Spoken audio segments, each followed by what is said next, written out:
এটা সূরা আরাফের ভেতরে আছে। এই কোন দিকে না, আপনি কোরআনের সাথে মিলাবেন।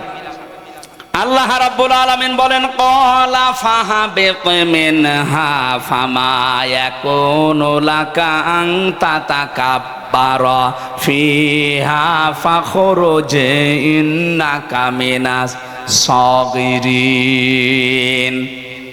শয়তান যখন অহংকার করেছিল, আমি বললাম জাদুর হয়ে যা, কোন অহংকারীকে আমার জান্নাতে আমি জায়গা দেব না, বের হয়ে যা, এখান থেকে চলে যা। ফামা ইয়াকুনু লাকা আন তাতাকাব্বারা ফিহা, এখানে যারা আলেম আছেন দেখেন তো, তাতাকাব্বারা এটা মুজারে, বর্তমান, ভবিষ্যৎ, প্রেজেন্ট, ফিউচার। আল্লাহ বলেন এই শুধু এই সময় না, কিয়ামত পর্যন্ত কোনো অহংকারীর জায়গা আমার এই মানানো জান্নাতে হবে না, বের হয়ে যা। ফাখরুজ ইন্নাকা মিনাস সাগিরিন, তোকে আমি দুর্বল করে দিলাম, নিম্নগামী করে দিলাম, ছোট করে দিলাম, অপদস্থ করলাম। কিয়ামত পর্যন্ত মানুষ শুধু তোরে গালি দেবে। আপনি দেখেন দুনিয়ায় অনেকে নিজে অন্যায় করে আর গাল দেয় শয়তান রে। ওই সময় শয়তান আল্লাহকে বলেছে, আল্লাহ আমি এত ইবাদত বন্দেগী করেছি, এত সেজদা দিয়েছি, বিনিময়ে তুমি আমারে কিছু দেবে না? তুমি তো ন্যায় বিচারক, একটা ন্যায় বিচার আমার উপরে করো। আল্লাহ বলেন কি চাবি বল। ও তিনটা জিনিস চেয়েছে। তাফসিরে আমি পড়েছি কিয়ামত পর্যন্ত যারা শয়তান মার্কা মানুষ তারা এই তিনটা জিনিস চাইবে। আপনি দেখেন আপনার সাথে আবার মেলে কিনা। এক নম্বরে শয়তান বলেছেন, ক্বালা আনযিরনি ইলা ইয়াউমি ইউবাসুন, হে আল্লাহ আমাকে তুমি ছাড় দাও, আমি বাঁচতে চাই, কিয়ামত পর্যন্ত আমার হায়াত বাড়িয়ে দাও। আল্লাহ বলেন দিলাম। মুফাসসির লিখেছেন শয়তান মার্কা মানুষগুলো দুনিয়ায় বেশি দিন বেঁচে থাকার আকাঙ্ক্ষা পেশ করে। আর আপনি তাকান, তামাম দুনিয়ার অবস্থা এক, শয়তান কানকা মানুষগুলো বেশি দিন বেঁচে থাকে। এত মানুষ মরে, শয়তানের মরণ নেই, আরো বৃদ্ধি বাড়ে। দুই নম্বরে শয়তান বলেছেন, ক্বালা ইন্নাকা মিনাল মুনজারিন, আমাকে ছাড় দাও। শুধু তা না, আমি অর্থ চাই, টাকা চাই, সম্পদ চাই, ক্ষমতা চাই। এই যে তাকান দুনিয়ার দিকে, ক্ষমতা, টাকা পয়সা যাদেরই বেশি, ওরা আল্লাহ রাসূলের বিরুদ্ধে বেশি।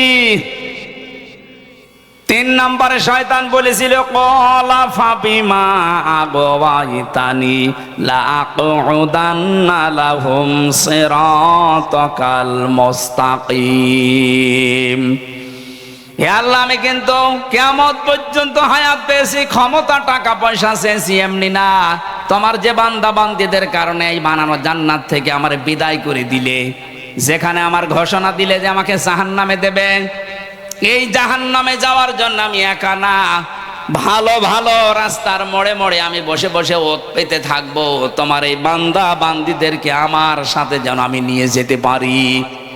এই জন্য শয়তান কোনো খারাপ রাস্তায় থাকে না। আপনি সিনেমা হলের সামনে যান, রাজশাহী, শয়তান পাবেন না, কারণ ও জানে যে এখানে যারা আসবে আমার ভাইরা ভাই। কথা বলেন না কেন? শয়তান থাকে কোথায়? কোরআনে কারিম শোনানো হচ্ছে এই জায়গায়, বিভিন্ন মোড়ে শয়তান বসে আছে, সে মানুষ হোক আর জিন হোক। আসতে গেলেই বান্দা বান্দীদেরকে ধোঁকা দেয় যে এখানে যাবা, এখানে রাজনীতি হবে। এক কথা বলেন না কেন? অথবা এমন কোন কাজে আপনাকে জড়িত করে রাখবে, কোরআন যেন আপনার এই কর্ণকুহরে না যায়। হয় বাদাম খাওয়াবে, নাই গল্প গুজব করাবে, নাই বিভিন্ন উল্টা পাল্টা কাজে লাগাবে। এখানে কি সবাই আল্লাহর কোরআন শোনার জন্য এসেছে? কত মানুষ এসেছে তার বান্ধবের সাথে দেখা করার জন্য। বলেন সুবহানাল্লাহ। এরকম মানুষ দেশে আছে না? এখানেও আছে। কথা বলে না কেন?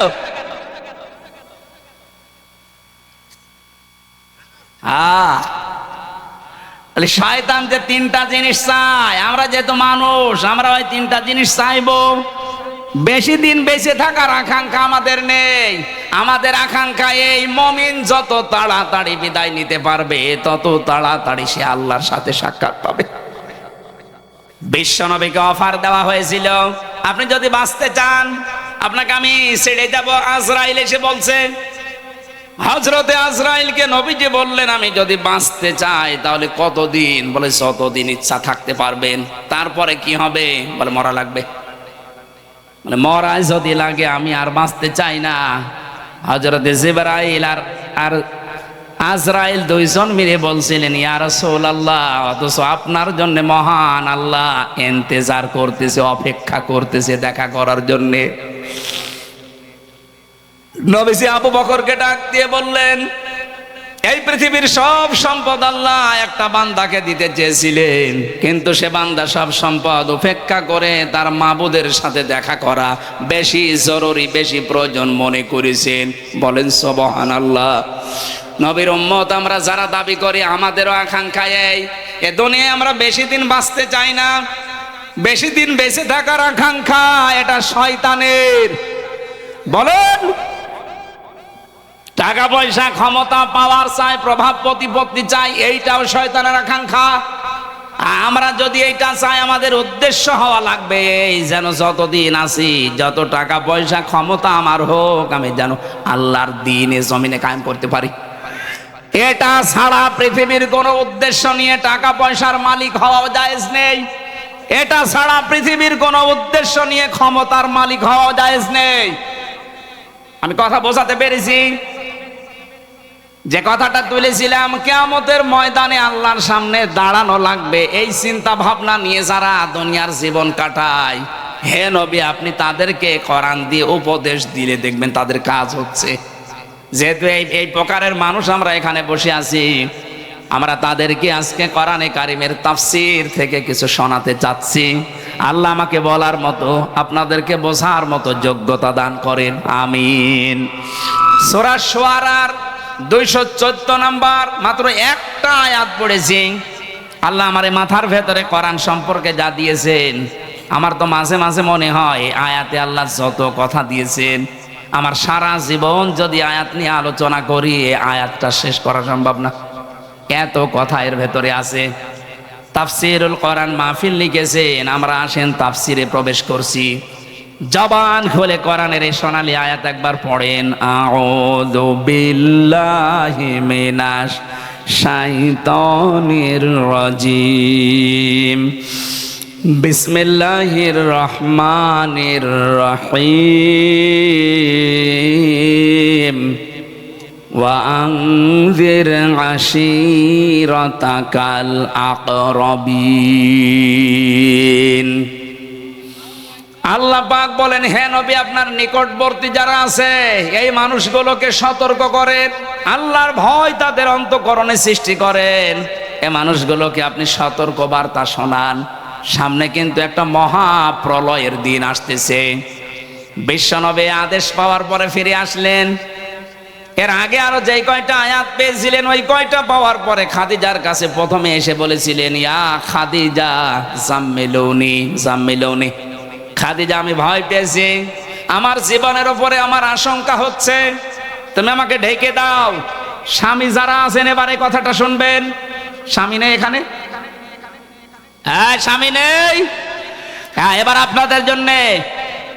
হযরতে খাদিজা ওই দিন নবীজিকে ঢেকে দিয়েছিলেন আর 5টা কথা বলেছিলেন।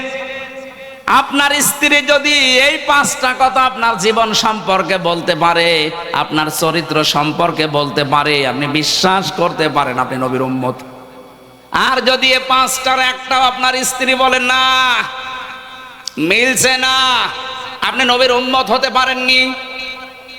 হযরতে খাদিজা ওই দিন প্রথম তাকে বলেছিলেন, কাল্লা, কখনোই না, আল্লাহি, আল্লাহর কসম, মা ইয়াখজিকাল্লাহু আবাদান, আল্লাহ কখনো আপনাকে অপমান অপদস্থ করতে পারে না, আপনাকে ভয় দেখাতে পারে না। 1 নাম্বার এটা বলার পরে তিনি বললেন, ইন্নাকা লা তাসিলুর রিহমা, আপনি তো রক্তের সম্পর্ক ঠিক রাখেন। ও রাজশাহীর মা বোনেরা, ও ভাইরা যারা স্বামী আছেন, আপনার স্ত্রীর পক্ষ থেকে এই সার্টিফিকেট আপনি কি পেয়েছেন? না, পাবেন না। আপনার স্ত্রী কোনোদিন আপনাকে বলেছে যে না আমার স্বামী যাই করুক সে কিন্তু রক্তের সম্পর্কগুলো ঠিক রাখে? অথচ এখানে অনেক বুজুর্গ বান্দা বসে আছে, নামাজ 5 ওয়াক্তের জায়গায় 6 ওয়াক্ত পড়ে, তাহাজ্জুদ মিলে, অথচ নিজের আপন ভাইয়ের সাথে রক্তের সম্পর্ক ঠিক রাখে না। নিজের বোনের জমি জায়গা নিয়ে ঝামেলা করে তার সাথে সম্পর্ক কাট করে দিয়েছে। এই কথা বলে না কেন? রক্তের সম্পর্ক যাদের সাথে আছে, দুনিয়া একদিকে হয়ে যাক, এদের সম্পর্ক কিন্তু ঠিক রাখা লাগবে। এটা এত দামি বিষয়। সব যখন আল্লাহর বানানো শেষ, তখন এই যে রক্তের সম্পর্ক, যেটা রেহেম বলা হয় আরবিতে, এইটা আল্লাহর পা চেপে ধরেছে, কুদরতি পা। ডাক দিয়ে বলে, মাবুদ তুমি তো সবাইকে সবকিছু বললে, তা আমার বিষয়ে কিছু তো বললে না। আল্লাহ বলেন, রেহেম, হে রক্তের সম্পর্ক, তোমার বিষয় আমার ফায়সালা এই, তোমার সাথে সম্পর্ক যারা ঠিক রাখবে আমি আল্লাহ তাদের সাথে আছি, আর যারা তোমার সাথে সম্পর্ক ঠিক রাখবে না আমি আল্লাহ তাদের সাথে নেই। অথচ বাংলাদেশে এই আমলটা নেই। ধর্ম আত্মীয় বাঁতিয়েছে কুষ্টিয়ায়, মাসে মাসে 3 বার করে যায়, অথচ নিজের আপন বোন এই পুঠিয়া বাজারে 10 বছরও একবার যায় না। কথা বলে না কেন? রক্তের সম্পর্ক যাদের কাছে আছে, এটা খেলাছোড়া বিষয় না। দুনিয়ার কোন স্বার্থের জন্য যদি আপনি 3 দিন তার সাথে কথা বন্ধ করে মরে যান, আপনার জীবনের সব বন্ধ, আপনি জাহান্নামে যাবেন। এখানে 3 দিন না, 3 মাস না, 3 বছর না, 30 বছর নিজের আপন বোনের সাথে কথা বলে না, এরকম মানুষ আছে। অধিকাংশ পরিবারে আমরা দেখতে পাচ্ছি এখন স্বামী তার রক্তের সম্পর্কগুলো ঠিক রাখতে পারে না তার স্ত্রীর কারণে। কথা বলে না কেন? অথচ বিশ্ব নবী জানিয়েছেন, কোন স্ত্রী যদি চায় যে আমার স্বামী আরো বেশি দিন বেশি থাক, আমার স্বামীর সম্মান বেড়ে যাক, আমার স্বামীর প্রভাব প্রতিপত্তি টাকা পয়সা আরো বেশি হোক, সে যেন তার স্বামীকে বারবার তাকিদ দেয়, স্বামী তুমি যাই করো অন্তত রক্তের সম্পর্কগুলো ঠিক রাখো। কিন্তু এইটা বলার পরিবর্তে আরো আমাদের রক্তের সম্পর্ক নষ্ট করার পেছনে দায়ী এই বউগুলো। বলেন, আর এই বউকে বারবার তাকিদ দেয়, ওকে কান পড়া দেয় ওর মা আর ওর বড় বোন। এটা বেশি বলে ফেললাম না? আজ 100টার প্রায় 98টা পরিবারের সমস্যা এই। কি হয়েছে আপনার? আপনি নিজের মা বাবার জন্য খরচ করলে তো স্বামীকে বাহবা দেন, আর তার নিজের মা বাবা তাকে যে 25 বছর পর্যন্ত শ্রম দিয়ে দিয়ে মানুষ করেছে, তার ওই বোনটা, তার ওই ভাইটা, চাচা, ফুফু, তাদের জন্য কিছু করলে আপনার মন পাওয়া যায় না। আপনার মন এত ছোট কেন? এরকম ছোট মনের বউ আছে কার? হাত তোলেন তো। তাহলে ওয়াজ করে করবো। এই এলাকায় আমার মনে হয় এই আয়াত পড়ার দরকার নেই, আমি অন্য আয়াত পড়ি। যা বসে আছে এসব তো আল্লাহর ওলি। আলহামদুলিল্লাহ, এলাকায় মেয়েরা অনেক ভালো। রাজশাহী তো না, আমি তো হাসির খোরাকি দেয়নি ভাই। এটা যে কত মারাত্মক অপরাধ। স্ত্রী স্বামীর সার্টিফিকেট দিচ্ছে, আপনি ভয় নেই।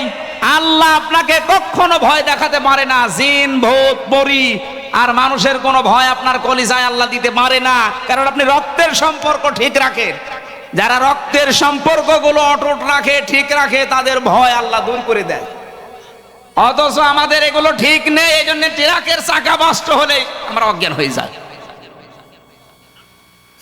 সেই দিন একবার কোন জায়গা থেকে যাচ্ছিলাম যেন, চাঁপাইনবাবগঞ্জ থেকে, গাড়ি থামিয়ে এক পুলিশ বলছে, হুজুর আমার বুকে ফু দিয়ে দেন। কেন? যে ডিউটি করছিলাম, হঠাৎ দেখলাম তাল গাছের ভেতরে কি যেন নড়ে উঠলো। তাল গাছের ভেতরে কি নড়ে উঠেছে, ভয় পেয়েছে। তো ভয় তো পাবে, কত মানুষের অধিকার নষ্ট করছে না। সম্মানিত মা বোনেরা, মনটা উদার করে। কয়দিন থাকবেন দুনিয়ায় বলেন তো? এই কয়দিনের জন্য আপনার বিশাল আখেরাত আপনি নষ্ট করে ফেলছেন। মনে করছেন এইটা আর কি দুনিয়ার কাজ। কে বলেছে দুনিয়ার কাজ? এইটা দিয়ে আপনার আখেরাত তৈরি হবে। অনেক শাশুড়ি পাওয়া যায়, তারা দেখে মাঝে মাঝেই বলে, আমার এই জামাইটা খুব ভালো, শুধু আমার মেয়ের কথা শোনে। এরকম জামাই দেশে নেই। আর আমার ওই যে ছেলেটা, ওইটা একটা বলদ, হারামজাদা। কেন? ও খালি ওর বউর কথা শুনে। আরে আপনার জামাই তার বর কথা শুনলে সে আল্লাহর ওলি, আর আপনার ছেলে ওর বর কথা শুনলে আপনার সমস্যা। যে সমস্ত ছেলেরা নিজের স্ত্রী নিয়ে সন্তুষ্ট আছে, বাইরের কোনো দিকে খেয়াল করে না, সেই ছেলে নিয়ে আপনার মা বাবা তাদের আরো গর্ব করা উচিত। তো সন্তান যদি স্ত্রীর কাছে একটু সময় বেশি দেয়, তাকে ভালোবাসা আদর বেশি করে, মা বাবার আর অনেকের মন পাওয়া যায় না, বলে বউ আমার ছেলেকে দখল করে ফেলিস। আপনার তো আর 2 রাকাত নামাজ পড়ে দান সাদকা করা উচিত, যে আমার ছেলেটা অন্তত বাইরে লাইন করে না। কথা বলে না কেন? 1 নম্বরের স্বামী ওইটা উত্তম স্বামী যে মানুষের রক্তের সম্পর্কগুলো ঠিক রাখে, আর এইটার জন্য যারা সাহায্য করতে পারে সেটা আপনার স্ত্রী, আপনার শাশুড়ি, আর শাশুড়ির বড় মেয়েটা। অনেকের হয়তো বড় যে শেষ নেই, তারা বেঁচে গেছেন। 2 নম্বরে নবীজির স্ত্রী বললেন, স্বামী আমার ভয় পাবেন না, আপনার কোনো ভয় নেই, আপনাকে আল্লাহ অপমান অপদস্থ করবে না। অতাকসিবুল কাল্লা অতাহমিলুল কাল্লা, হাদিসের 2 নম্বর পয়েন্ট এটা। অতাহমিলুল কাল্লা, আপনি মানুষের বোঝা বহন করেন, দুঃখের বোঝা, ঋণের বোঝা, বিভিন্ন কষ্টের বোঝাগুলো আপনি বহন করেন, আপনাকে আল্লাহ কোনো বোঝা দিতে পারে না। অথচ বাংলাদেশে আল্লাহর নবীর উম্মত অনেক দেখেছি, তারা মানুষের বোঝা হালকা করা দূরের কথা, আরো বোঝা চাপিয়ে দিয়েছে। 15.5 বছরে প্রশাসন বলেন, বিচার ব্যবস্থা বলেন, তাকান এদের দিকে, কত মানুষের বোঝা এরা আরো হালকা করা দূরের কথা আরো ভারী করে দিয়েছে। বিনা কারণে বাড়ি থেকে একটা ছেলেকে আপনি তুলে নিয়ে গেলেন, ওই পরিবারে একটা বোঝা তৈরি করে দিলেন। যিনি পালিয়েছেন তার দিকে তাকান, লক্ষ কোটি কোটি টাকা নিজের দলের লোকের নামে, আত্মীয় স্বজনের নামে বাইরে পাঠিয়ে দেশটাকে একটা ঋণের বোঝা দিয়ে গেলেন। এদেশে এখন কেউ জন্মগ্রহণ করলে তার মাথার উপরে 1 লাখ টাকা ঋণ। এক কথা বলছেন না? এই যে 1570 জন মানুষ মারা গেল, 2780 জন মানুষ এখনো হাসপাতালে বেডে কাতরাচ্ছে। কারো 2 হাত নেই, কারো পা নেই, কারো চোখ নেই, কারো অন্ডকোষ নেই। এই মানুষগুলো তার পরিবারের জন্য মা বাবার কাছে বোঝা না, ভাই বোনের কাছে বোঝা না। কথা বলেন না কেন? এই বোঝা যিনি দিয়ে গেলেন, উনি নবীর উম্মত দাবি করতে পারেন। নবীর উম্মতের বাইরে যারা আছে তারা কি? সে যা বলেন বলেন। নবীর উম্মত হতে হলে আপনাকে মানুষের বোঝা হালকা করা লাগবে। সে ঋণের বোঝা হোক, দুঃখের বোঝা হোক, কষ্টের বোঝা হোক, আর আপনি বোঝা দিয়ে গেলেন। এই 2780 জন মানুষ সারা দেশে যারা যারা এভাবে পঙ্গু হয়েছে আপনার কারণে। এই মানুষগুলো এখন দেশের জন্য, পরিবারের জন্য, সমাজের জন্য বোঝা। এক কথা বলেন না কেন? আপনার ভেতরে ভয় তৈরি হবে না, হবে কার? ভয়েই তো পালিয়েছে। আল্লাহ বলেন, যারা মানুষের বোঝা হালকা না করে আরো চাপিয়ে দেয়, বোঝা ভারী করে দেয়, তাদের ভেতরে বিভিন্ন ভয় আমি তৈরি করে দেই। এজন্য খাবার খাবে, 5টা মিনিট জাতির উদ্দেশ্যে কিছু লিখবে, সে সময় আল্লাহ দেয়নি, ভয়ে তাড়াতাড়ি বন নিয়ে পালিস। পরের পয়েন্টগুলো স্বামীকে বলছে, স্বামীও তাকসিবুল কাল্লা তাকসিবুল মাদুমা, হে স্বামী আপনি ভয় পাবেন না, আপনি তো বস্ত্রহীনকে বস্ত্র দান করেন, উলঙ্গ মানুষকে আপনি কাপড় পরান। আর এমন মানুষ আমরা দুনিয়ায় পাচ্ছি যারা জাতিকে আরো উলঙ্গ করে দিয়ে গেল। জাতির লোককে পোশাক পরানো দূরের কথা, জাতির লোককে আজ উলঙ্গ করার চেষ্টায় আছে। এই যে নাটক সিনেমার মাধ্যমে কি মানুষকে পোশাক পরায় না পোশাক খোলে? আরো জোরে বলেন। আমরা চাই এমন নভেল, এমন নাটক, এমন থিয়েটার তৈরি হোক যেটার দ্বারা, এই যে ইরান তৈরি করে না, হ্যাঁ কথা বলেন না কেন? আপনি দেখেন না তাদের পোশাক আশাক? আমি বিশ্বের মুসলিম দেশগুলোতে যেখানে যেখানে গেছি দেখেছি তাদের নভেলগুলো, নাটকগুলো কিভাবে তারা তৈরি করেছে শিক্ষামূলক। মা বাবার সাথে আচরণ খারাপ করলে কি শাস্তি হয় ওটা দুনিয়ায় তারা দেখাচ্ছে। আপনি ওইটা বানাতে পারেন না। ওদের সিনেমা তৈরি হয় কাপড় খোলা দিয়ে, শেষও হয় কাপড় খোলা। এখানে কি শিক্ষা আছে? অথচ লজ্জাস্থান উন্মুক্ত করা এটা শয়তানের কাজ। হ্যাঁ কথা বলেন না কেন? আজ বাংলাদেশের মেয়েদেরকে অনেকে জুজুর ভয় দেখাচ্ছে, অনেক রাম বাম আর অনেক মোনাফিক। ইসলাম যদি এই দেশে এসে যায়, তোমরা কিন্তু এভাবে আর খোলামেলা বেড়াতে পারবে না, তোমাদের ঘর বন্দি করা হবে।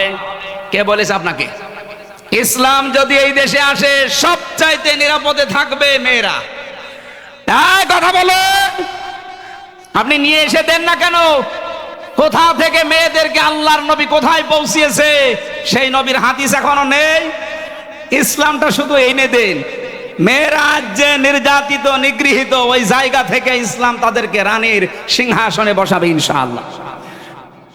আমিরে জামাত ডাক্তার শফিকুর রহমান এই ঘোষণা দিয়েছেন, মেয়েরা যদি নিরাপত্তা, শান্তি, স্বস্তি পেতে চায়, ইসলাম এদেশে আসুক। ওরা আফসোস করবে এই 53 বছরের জন্য যে আরো আগে কেন ইসলামে দেশে কায়েম হইল না। সুতরাং যারা যে জুজুর ভয় দেখাচ্ছেন, তাদেরকে যে ইসলাম আসলে ঘরবন্দি হয়ে যাবা, যার যে স্বাধীনতা সেইটা সে অর্জন করে তার মন মতো চলবে, কিন্তু শর্ত পর্দায় থেকে করা লাগবে। তখন এই হোস্টেলে নিজের চাচাতো বোন, মামাতো বোন, খালাতো বোন নিয়ে আপনি আর যেতে পারবেন না।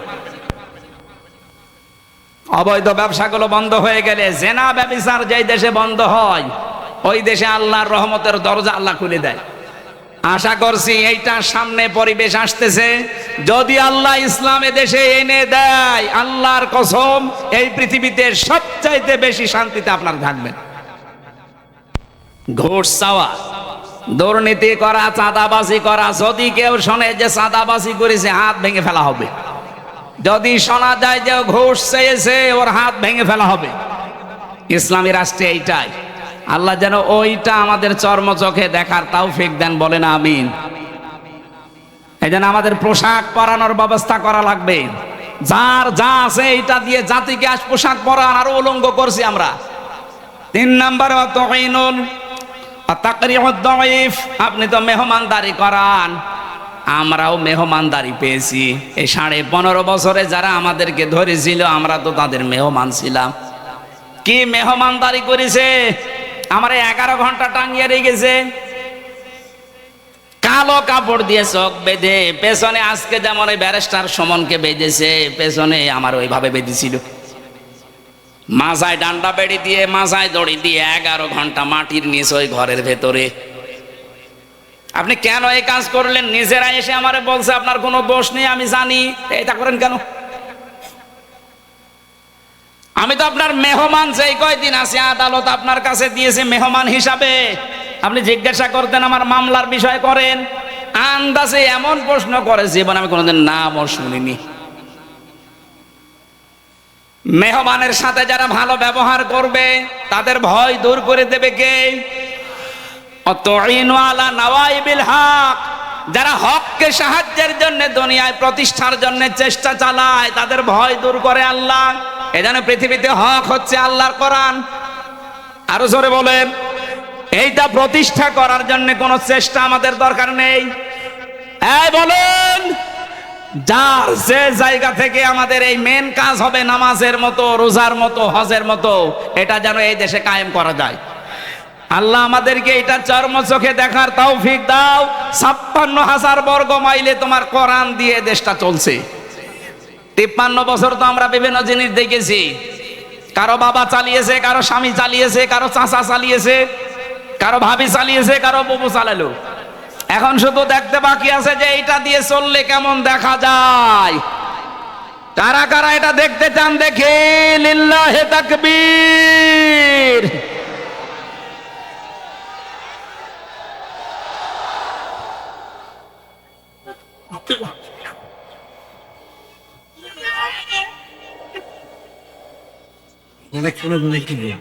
আবার কি করবেন?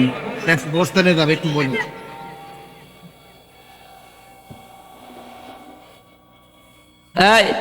এই হোসাইন আছে না, এরা কি কোন কাজে নিয়ে আসা হয়? আমারই যদি এখন আবার কালেকশন করা লাগে, তো ও কি ঘোড়ার ঘাস কাটতে আসে? এমনি তুললেন দেরি করে, আবার কালেকশন। আমার তো এখন আয়াত শেষ করা লাগবে না।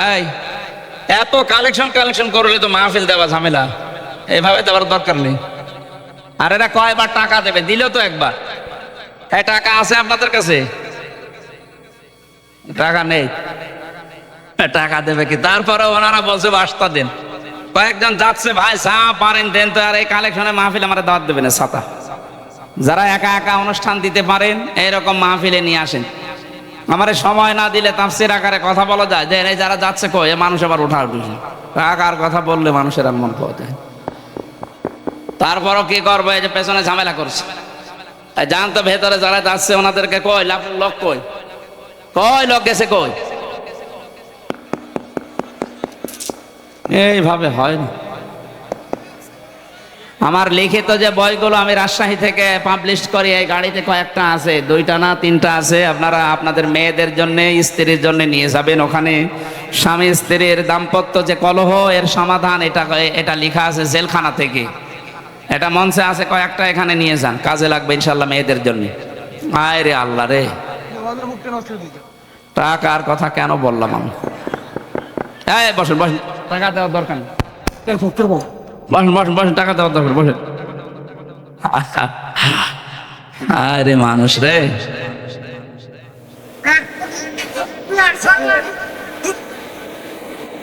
তাই তো কয়বার টাকা চায় মানুষের কাছে। হ্যাঁ, এদের আবার বাড়ি যাওয়ার ভাড়া তো রাখা লাগবে। সুন্নাত নয় শুধু দাওয়াতের মেহমান, সুন্নাত নয় শুধু খাওয়া শেষে মধুপান, আরো কিছু সুন্নাত আছে তুমি জানো কি? জানলেও জীবনে কখনো তা মানো কি? আল্লাহ আল্লাহুম্মা আমিন। লা ইলাহা ইল্লা আনতা সুবহানাকা ইন্নী কুনতু মিনাজ জালিমিন। রব্বানা আতিনা ফিদ দুনিয়া হাসানা ওয়া ফিল আখিরাতি হাসানা ওয়া কিনা আযাবান নার।